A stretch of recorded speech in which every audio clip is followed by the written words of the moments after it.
Last year, while backpacking through Europe, I got lost in Istanbul. As I meandered around the city trying to get back on track, I saw a man and instantly knew he was Nigerian. Yes, the myth that all black people know each other is true. Turns out he grew up in a town not too far from mine. He gave me a ride, and during our drive, we bonded over discussions of immigration and religion. He was a fervent believer. And while I'm not an atheist, I am a scientist. I asked my Turkish Nigerian friend, "How do dinosaurs fit into your faith?" His sole response, "They don't." "Well, how do you explain their existence in the history of Earth?" He said, "Tosan, God was experimenting. And if Adam never fell, his purpose was to populate the other 8 planets.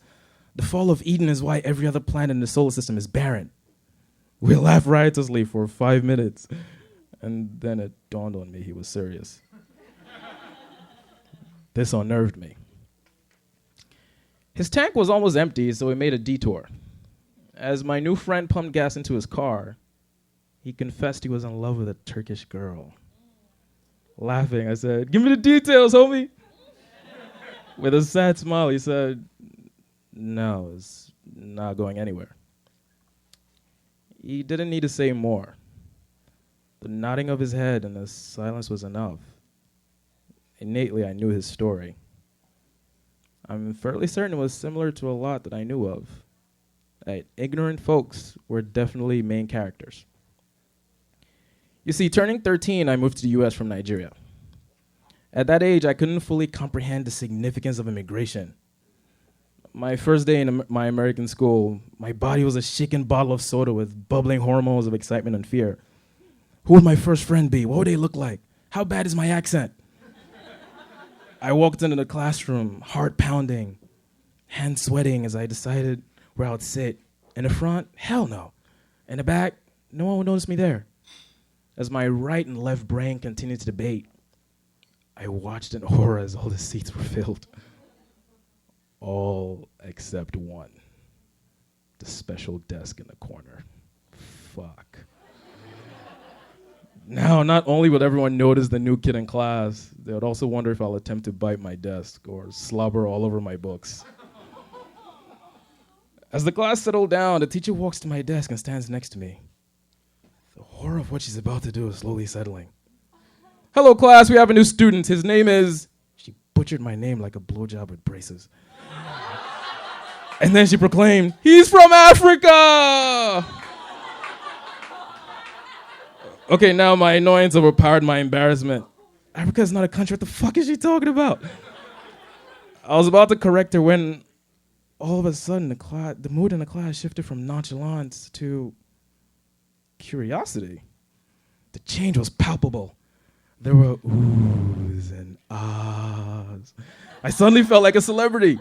I was basking in their awe. And then it came, the question I remember till the day I die. "Do you have giraffes in your backyard?" Ignorant folks. Gotta love them. 19 and in college, I'd gone through the whole super activist thing. I grew to fro. I slept outside with Habitat for Humanity. I went vegetarian. I joined protests. I was considered too American by Nigerians and too African by African Americans. I just wanted to belong somewhere. So in my power, oppression, and privilege class, I was absolutely fascinated by my professor. She was white, female, married to a black man. She had 2 PhDs, and she had a profound passion for social justice. You could feel it in the room when she spoke. She asked questions that challenged the way we looked at the world. Her lectures felt profound because it helped me better understand myself. So one day we're discussing racism. She asked the class, "Is racism innate or is it learned?" Classmate raised his hand and asked, "Professor, slavery ended 500 years ago. Why can't black people just get over it?"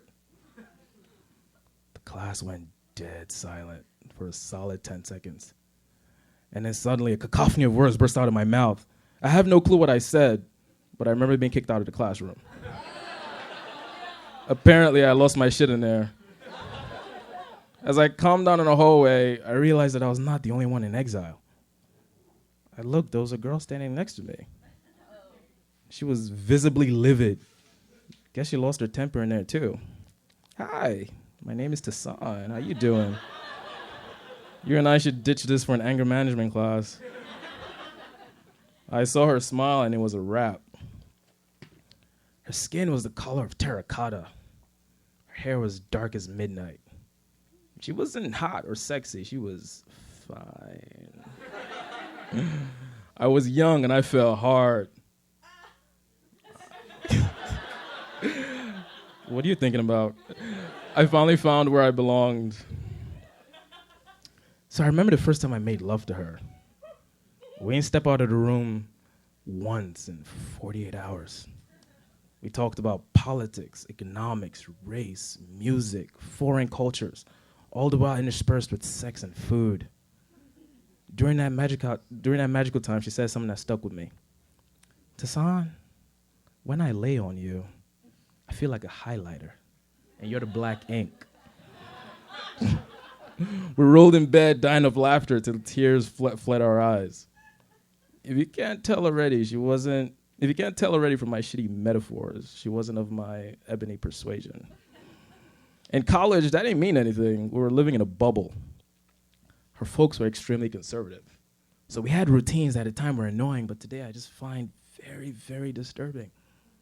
So when her folks would call, I'd have to leave the room so there'll be no hint she was with a man. Pictures of us on Facebook were set up so only she, I, and our close friends could see it. During winter or summer breaks, we could only meet up around campus because it was 3 hours away from home and unlikely that our folks would see us there. A year into our relationship, the bubble popped. Parents found out. The universe decided it would be hilarious if out of the 12 million people living in the city of New York, one of our cousins would see us devouring each other in the Empire State Building.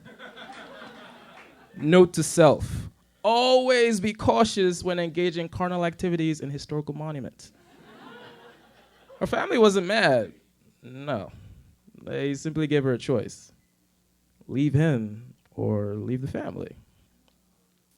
In my blissful ignorance, I was not aware she had been living with this ultimatum by herself for months. So one night, I woke up to her crying. Tosan, our kid's been so fucking beautiful. I couldn't really comprehend how this was happening. I was 20 years old, well-traveled, prepping for med school, all that good shit. But my evolutionary propensity for a permanent tan didn't carry over well with certain folk. Her folk. I was beyond livid. My skin felt like fire. The situation was like cancer eating away at our relationship. Regardless of my intelligence, background, and ambition, all they saw was the show Cops. Well, fuck them. And fuck her. I ended it. Thunder rumbled, and I realized I'd been spacing out. As I watched my Turkish-Nigerian friend who didn't believe in evolution or dinosaurs pump fossil fuel into his car, I thought about how ignorance is simply a tool. Like a rifle, we sometimes use it to protect ourselves and those close to us. I wondered how much he loved this Turkish girl. Over my lifetime, the encounters I've had with ignorant folks has made one thing clear. There's a possibility I'll be happier if I could ignore them. But damn it, they make the world so fucking interesting. If we knew everything, we couldn't appreciate anything. It's hard to not be a fan of ignorant folks. Thank you.